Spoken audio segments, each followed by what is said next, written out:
Vous êtes photographe, vous avez une fonction vidéo que vous n'avez jamais utilisée. Mon nom est Francis Vachon, je suis photojournaliste et je vais vous montrer les réglages de base à utiliser pour faire de la vidéo avec une DSLR.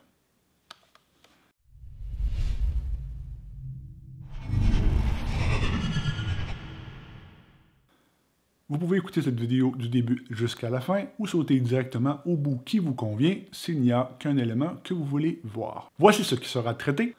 Le réglage PAL NTSC, le style d'image, la balance des blancs, la résolution, le nombre d'images par seconde, la vitesse, ainsi que l'enregistrement du son.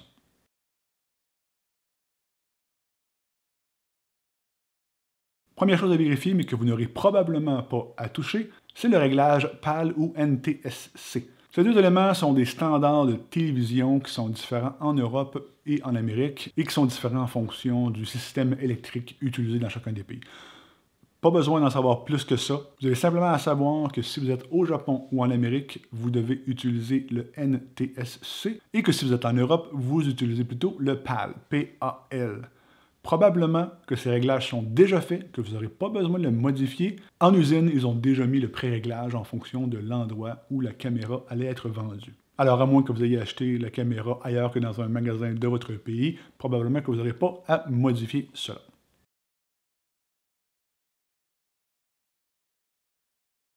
Tout comme la photographie, on peut modifier la balance des blancs en post-production. Cependant, il est préférable, lorsque c'est possible, de le faire avant. Vous pouvez donc choisir un pré-réglage de balance des blancs ou d'en faire un manuel, aucune importance. Faites exactement comme si vous étiez en train de faire de la photo.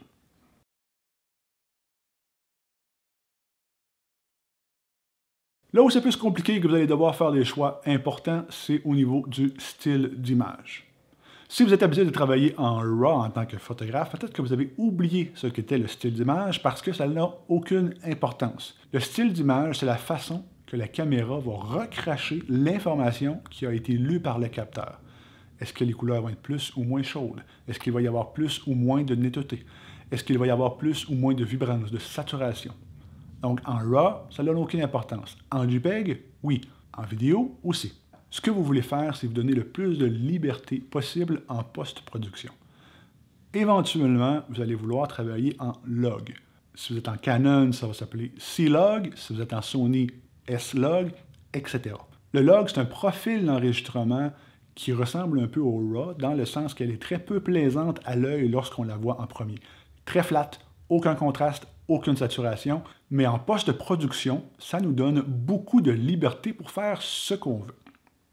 Au début, ça peut être un peu compliqué de travailler en log, donc vous allez aller jouer dans les profils d'images pour choisir quelque chose qui vous laisse un peu de liberté, tout en minimisant ce que vous allez devoir faire au niveau de l'ajustement des couleurs.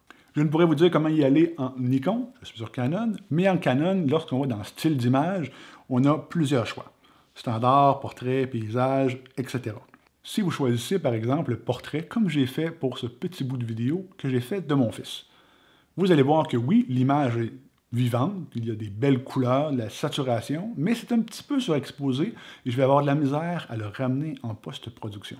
Ce qu'on veut généralement, au moment de l'enregistrement, c'est un peu moins de contraste, un peu moins de saturation. Vous allez donc aller vous choisir un profil personnalisé. Vous en choisissez un, vous appuyez sur « Info » pour modifier ce profil-là. La chose la plus importante, c'est de prendre la netteté, ou le sharpen, et le mettre à 0. Lorsqu'on travaille en JPEG, l'ordinateur de base de la caméra peut artificiellement ajouter de la netteté à votre image. Ça fait un très bon travail. Lorsqu'on fait de la vidéo, la netteté artificielle ajoutée dans le style d'image est très mauvaise. Donc, on va le mettre à 0 et on va utiliser seulement la netteté naturelle qui vient de la qualité de l'objectif que vous allez utiliser. Ensuite, idéalement, vous allez diminuer le contraste et la saturation au maximum. Ça va vous donner une image qui va être plus flat, qui va avoir moins de contraste, mais que vous allez pouvoir modifier en post-production. Si c'est encore trop difficile pour vous, vous n'êtes pas encore au niveau de la correction des couleurs en post-production, conservez votre netteté à 0 et baissez légèrement de 2, par exemple, votre contraste et votre saturation. Ça va vous donner une image qui va être naturelle, et qui va vous permettre de ne pas perdre d'informations si jamais l'exposition n'est pas exactement là où elle devrait être.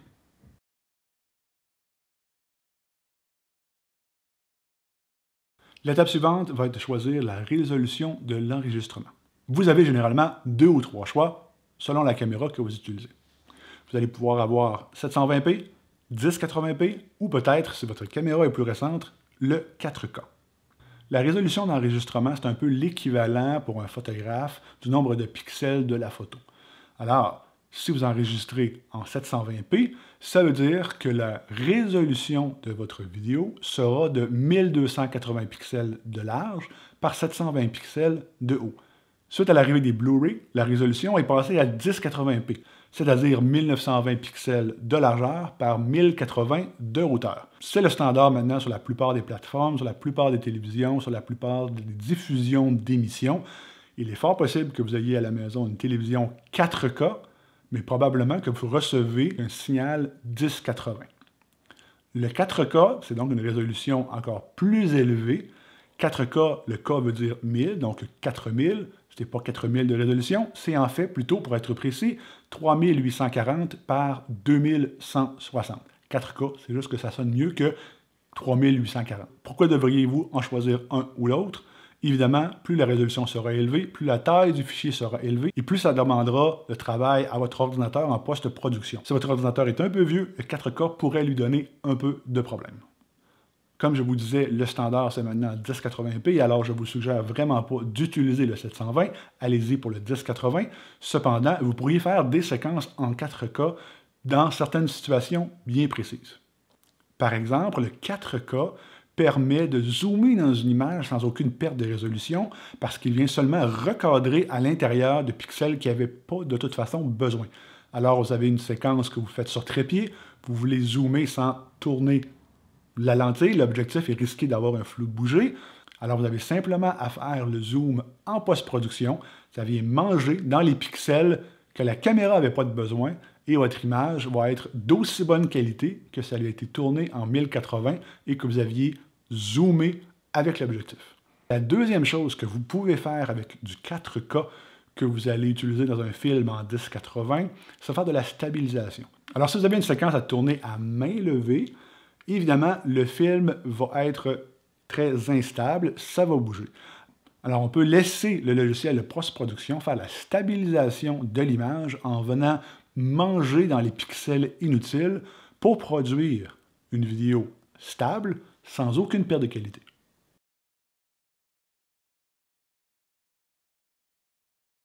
Un autre truc super important, le nombre d'images par seconde, le nombre de frames par seconde. Vous allez avoir le choix entre 24, 30, 60, peut-être 120, si vous êtes en Amérique. Si vous êtes en Europe, en raison du PAL, vous allez avoir des choix différents dans votre caméra. De mémoire, c'est 25 images par seconde, 50, 100 et probablement 200 ensuite. Ça double généralement. Pourquoi choisir 24, 30, 60 ou n'importe quel autre chiffre? Ça va avoir une influence sur le rendu de votre vidéo finale. Généralement, le 24 images par seconde, c'est le look cinématographique. La plupart des films que vous voyez au cinéma sont tournés en 24 images par seconde. Donc, lorsque l'œil, lorsque le cerveau voit quelque chose en 24 images par seconde, il associe cela à quelque chose de cinéma.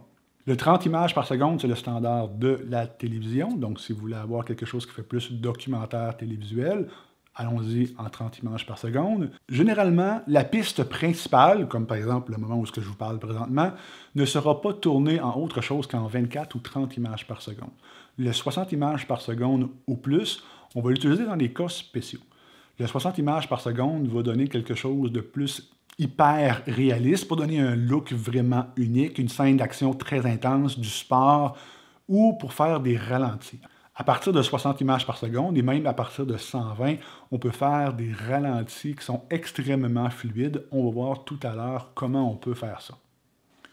Si vous êtes en Canon, peut-être aussi sur Nikon, je ne sais pas. Mais si vous êtes en Canon, vous allez avoir aussi dans les choix All-E ou IPB. Ces deux éléments réfèrent à l'économie que la caméra va faire lorsqu'elle va enregistrer les données qu'elles sont lues sur la carte mémoire. Alors, comment ça fonctionne? En gros, si on choisit IPB, le fichier va être plus léger, Mais si vous faites beaucoup d'édition, beaucoup de coupage, beaucoup de montage, ça va paraître un peu plus dans le produit final. Alors, si vous tournez et prévoyez faire beaucoup de montage, allez-y en All-E. Ça va vous simplifier la vie en post-production. Il se peut que tous ces choix ne soient pas disponibles sur votre caméra ou seulement une partie de ces choix ne soit disponible. Par exemple, sur la EOS R 4K, je peux le faire en 24 images par seconde ou en 30 images par seconde, mais je ne peux pas faire de 4K en 60 images par seconde.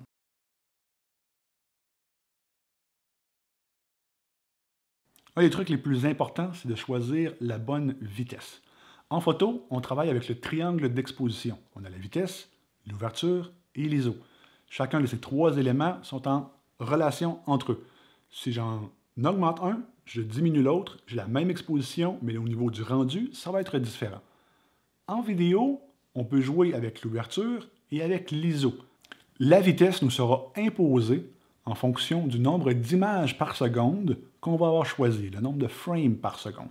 Après avoir choisi le nombre d'images par seconde de votre vidéo, vous allez doubler ce chiffre et utiliser cela comme vitesse. Si vous faites une vidéo à 24 images par seconde, on double 48. Il n'y a pas de 1/48e de seconde sur une caméra, donc on va au plus proche, 1/50e. Si on fait une vidéo à 30 images par seconde, 1/60e. Si on est à 60 images par seconde, il n'y a pas de 1/120e, donc 1/125e, etc., etc. Pourquoi c'est important? Alors, vous savez que 24 images par seconde, ça veut dire que la caméra prend 24 photos à toutes les secondes, et c'est ça qui crée l'illusion du mouvement. Pour que le film soit crédible, pour qu'il apparaisse normal, il faut qu'il y ait un certain flou dans les 24 photos qui sont prises à chaque seconde.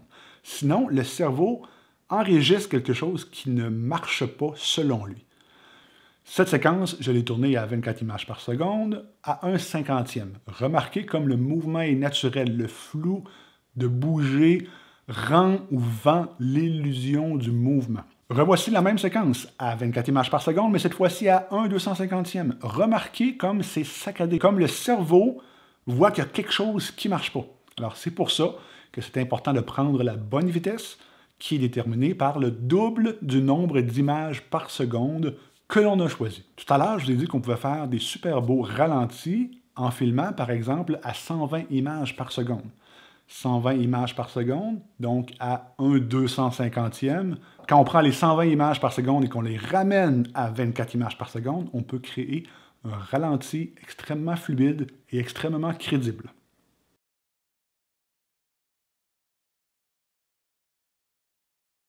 Un autre point important, l'enregistrement du son. Les réglages que vous allez faire sur votre caméra au niveau du son vont dépendre de l'environnement dans lequel vous vous trouvez, de ce que vous allez filmer et de l'équipement que vous utilisez pour capter le son. Si vous filmez dans un environnement où le son change beaucoup et sur lequel vous n'avez pas de contrôle, un événement sportif, une manifestation, le son peut être très calme et soudainement monté.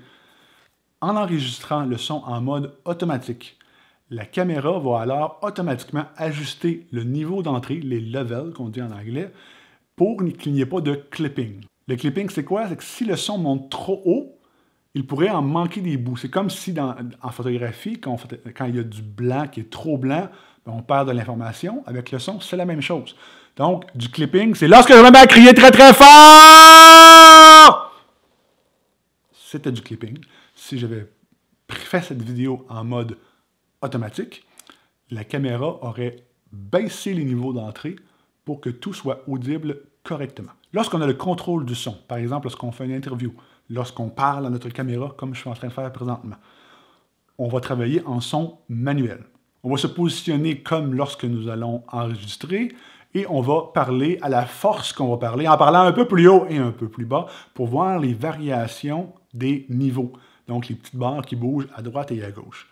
Et on va l'ajuster pour que lorsqu'on parle un peu plus fort, que les niveaux aillent jouer dans le jaune, pas dans le rouge, juste qu'ils montent assez pour aller dans le jaune. De cette façon, le niveau sonore sera assez fort, mais ne sera pas trop fort pour qu'il y ait une perte d'information. Si vous travaillez avec un micro externe, autre que le micro de la caméra, ce que je vous suggère fortement, on va procéder un peu différemment. Si vos équipements d'enregistrement, votre micro, votre préamp, ont la possibilité d'augmenter les niveaux d'entrée ou d'augmenter le dB, vous allez monter tout ce que vous pouvez monter pour pouvoir diminuer au maximum l'entrée manuelle sur la caméra. Ce qu'il faut comprendre, c'est que l'amplificateur de votre caméra est un des points les plus faibles qu'il peut y avoir sur votre caméra. Donc, partout où on peut faire monter le niveau d'entrée, on va le faire pour que l'amplificateur de la caméra ait à travailler le moins possible. De cette façon, le maillon faible de la chaîne d'enregistrement sera diminué au maximum. Si vous avez aimé l'information que vous venez de recevoir, donnez un pouce bleu, laissez un commentaire, partagez cette vidéo, peut-être que de vos amis photographes aimeront recevoir aussi cette information et on se voit dans une prochaine vidéo.